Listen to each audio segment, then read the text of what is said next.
আসসালামু আলাইকুম প্রিয় একাদশ শ্রেণীর বিএমটি শাখার শিক্ষার্থীবৃন্দরা, তোমরা কেমন আছো? আশা করি আল্লাহর রহমতে সকলেই ভালো আছো। আজ তোমাদের জন্য অর্থনৈতিক অর্থনৈতিক ও বাণিজ্যিক ভূগোলের উপর একটি সাজেশন তৈরি করব। তার আগে আমরা সিলেবাসটা বন্টন করব। তোমরা কত পেলে পাস করবে এবং তোমাদের প্রশ্নেতে কত মার্ক থাকবে, চলো আমরা এটা নিয়ে আলোচনা করি।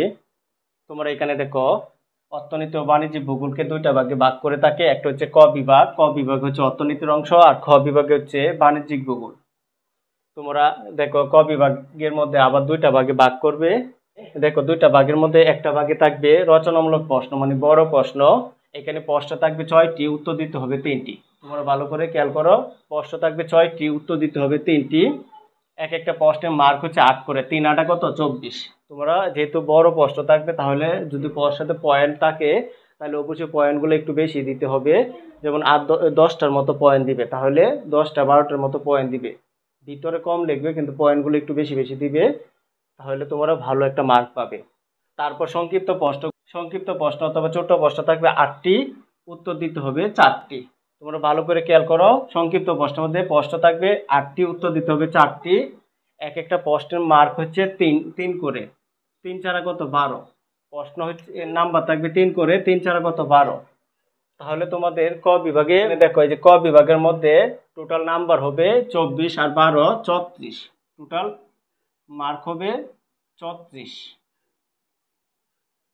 তারপর খ বিভাগটা দেখো, খ বিভাগের মধ্যে এটা হচ্ছে বাণিজ্যিক ভূগোলের অংশ।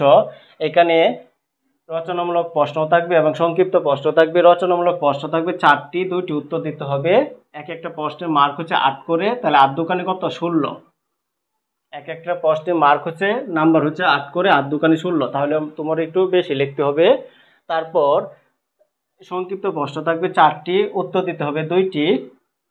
এক একটা মার্ক হচ্ছে 4 করে, 4 দোকানে কত 8, তাহলে 16 আর 8 কত, এখানে 24 হয়, এই দুটা মিলে হয় 24, আর এখানে হচ্ছে 34। টোটাল তোমাদের মোট নাম্বার হবে 60। এই যে মোট নাম্বার হবে 60। 60-এর মধ্যে তোমরা 20 পেলে পাস করবে। 60-এর মধ্যে তোমরা 20 পেলে পাস করবে। আশা করি তোমরা সিলেবাসটা কিভাবে বন্টন করছি তোমরা বুঝতে পারছো। এখন চলো আমরা সাজেশনটা তৈরি করি। প্রিয় শিক্ষার্থীবৃন্দরা, এখন দেখো, এই যে ক বিভাগের প্রথম অধ্যায় থেকে আমি এখানে এই 8টি প্রশ্ন দিয়েছি। এখানে মনে রাখবে, প্রথম অধ্যায় থেকে সংক্ষিপ্ত এবং বড় প্রশ্ন দুইটাই এখানে দেওয়া আছে। এর মধ্যে তোমরা এখানে এই প্রশ্নগুলো একটু ভালো করে পড়ে নেবে। এর মধ্যে তোমরা এই যে 1 নং প্রশ্নটি, অর্থনীতি সংজ্ঞা দাও, অর্থনীতি বলতে কি বুঝো।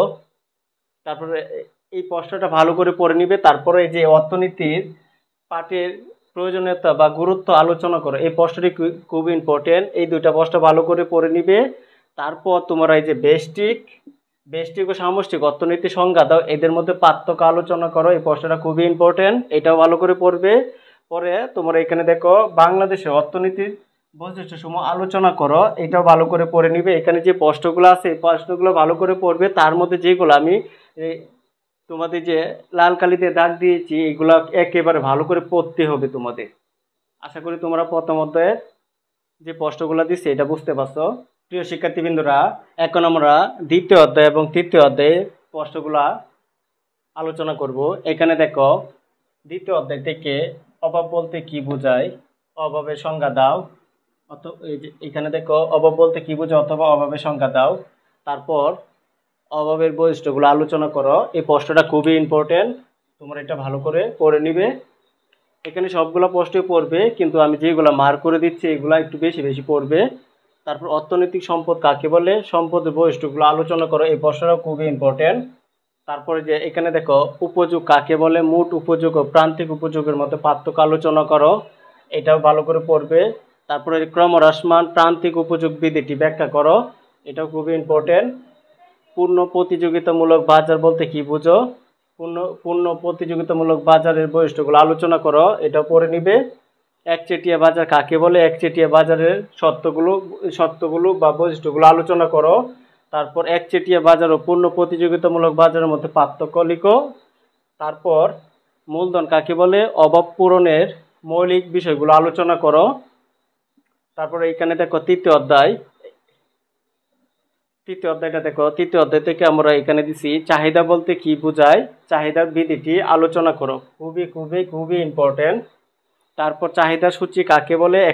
একটি কাল্পনিক চাহিদা সূচি থেকে চাহিদা রেখা অঙ্কন করো। এই প্রশ্নটাও খুবই খুবই ইম্পর্টেন্ট। তারপর চাহিদা পরিবর্তনের কারণগুলো কি কি? তারপর চাহিদা স্থিতিস্থাপক কাকে বলে? তারপরটা হচ্ছে যোগান রেখা ডান দিকে ঊর্ধ্বগামী হয় কেন? এই প্রশ্নটাও খুবই খুবই ইম্পর্টেন্ট। আশা করি তোমরা দ্বিতীয় তৃতীয় অধ্যায়ের কোন কোন প্রশ্নটি পড়ে নিবে তোমরা বুঝতে পারছো।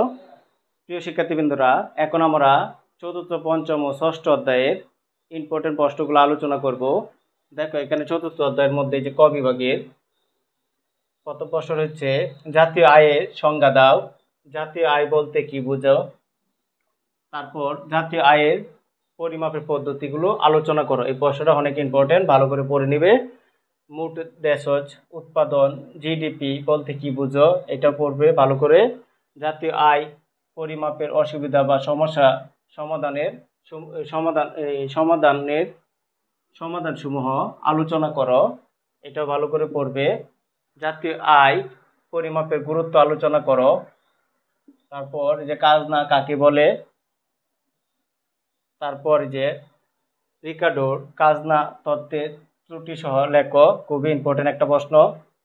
মোট উৎপাদন ও নিট উৎপাদনের মধ্যে পার্থক্য লেখো।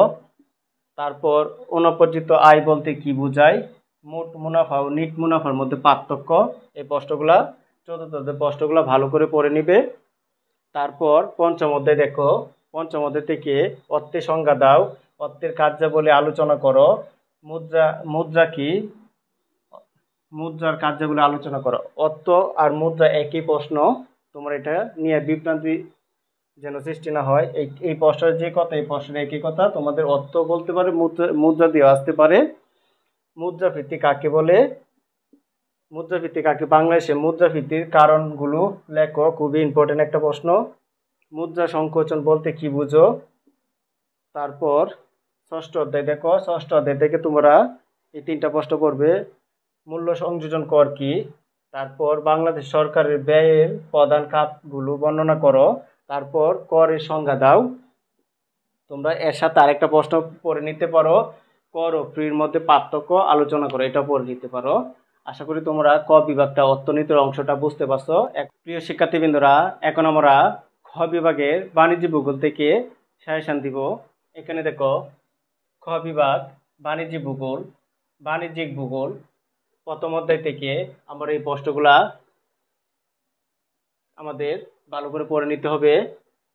বাণিজ্য ভূগোলের সংজ্ঞা দাও। বাণিজ্য ভূগোল বলতে কি বুঝো? বাণিজ্য ভূগোলের গুরুত্ব প্রয়োজনীয়তা।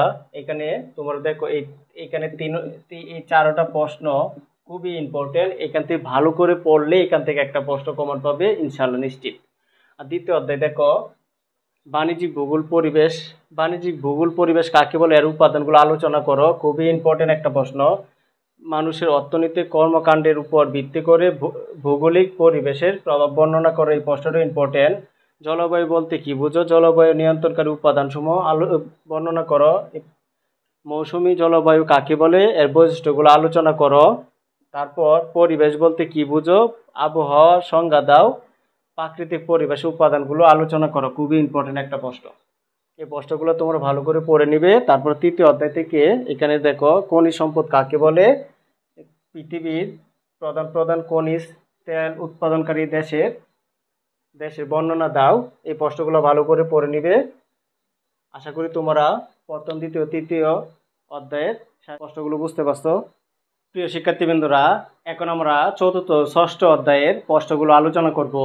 এখানে দেখো বাংলাদেশের ভূপ্রকৃতি বর্ণনা দাও। এই প্রশ্নটা পড়ে নিবে ভালো করে। বাংলাদেশের অর্থনীতি কৃষির গুরুত্ব আলোচনা করো। এই প্রশ্নটা ভালো করে পড়ে নিবে। বাংলাদেশের তৈরি পোশাক শিল্পের বর্ণনা দাও। এটা ভালো করে পড়ে নিবে। তারপর বরেন্দ্র ভূমি কি? তারপর বাংলাদেশের প্রকৃতি গ্যাসের গুরুত্ব লেখো। বাংলাদেশের প্রাকৃতিক, এখানে দেখো বাংলাদেশের প্রাকৃতিক গ্যাসের গুরুত্ব লেখো। তারপর কুটির শিল্প কাকে বলে? ক্ষুদ্র কুটির শিল্পের মধ্যে পার্থক্য, খুবই ইম্পর্টেন্ট একটা প্রশ্ন। ষষ্ঠ অধ্যায় থেকে তোমরা ইচ্ছা করলে একটা প্রশ্ন করতে পারো, না পড়লে কোনো সমস্যা নেই। বাংলাদেশের সড়ক পরিবহনের গুরুত্ব উল্লেখ করো। তোমরা মনে রাখবে খ বিভাগ থেকে খ বিভাগ বাণিজ্য ভূগোল থেকে প্রথম দুইটা অধ্যায় ভালো করে পড়ে নিবে, তাহলেই তোমার আর বাকি অধ্যায়গুলো পড়তে হবে না, তারপরে তোমরা এই অধ্যায়গুলো পড়ে নিতে পারো। আশা করি তোমরা বুঝতে পারছো। প্রিয় শিক্ষার্থীবৃন্দরা, আমার ক্লাসটি যদি তোমাদের ভালো লেগে থাকে তাহলে অবশ্যই আমার চ্যানেলটি সাবস্ক্রাইব করবে এবং লাইক শেয়ার কমেন্ট অবশ্যই করে নিবে।